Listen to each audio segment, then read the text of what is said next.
செய்திகளுடன் நான் உங்கள் சந்திரிகா கந்தசாமி.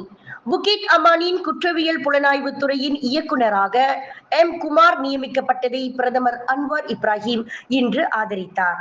அரசாங்கத்தில் முக்கியமான பதவிகளை வகிக்கும் திறமையான நபர்களின் வழியில் இனம் ஒரு தடையாக இருக்கக்கூடாது என்று கூறினார். அது எனக்கு ஒரு பிரச்சனையே இல்லை.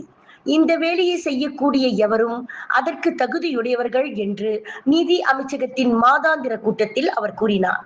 மலேசிய எல்லை கட்டுப்பாடு மற்றும் பாதுகாப்பு முகமையை வழிநடத்த இடமாற்றம் செய்யப்பட்ட சுஹைலி ஜெயினுக்கு பதிலாக குமார் ஆகஸ்ட் 8 அன்று கூட்டரசு CID தலைவராக அதிகாரப்பூர்வமாக பொறுப்பேற்றார்.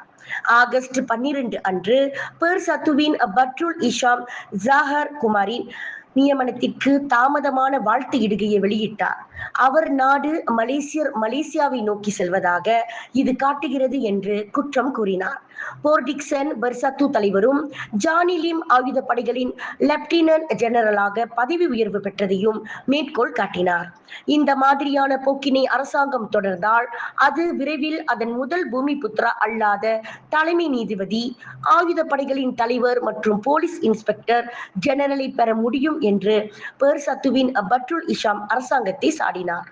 போலீஸ் இன்ஸ்பெக்டர் ஜெனரல், துணை போலீஸ் இன்ஸ்பெக்டர் ஜெனரல் மற்றும் பல்வேறு துறைகளின் பிற இயக்குநர்கள் உட்பட நாட்டில் பெரும்பாலான உயர் பதவியில் உள்ள காவல்துறை தலைவர்கள் மலாய்க்காரர்கள் தான் என அன்வார் பதில் கூறினார். விலையில் மேலும் செய்திகளை தெரிந்து கொள்ள கீழே இருக்கும் பெல் பட்டனை அழுத்துங்கள்.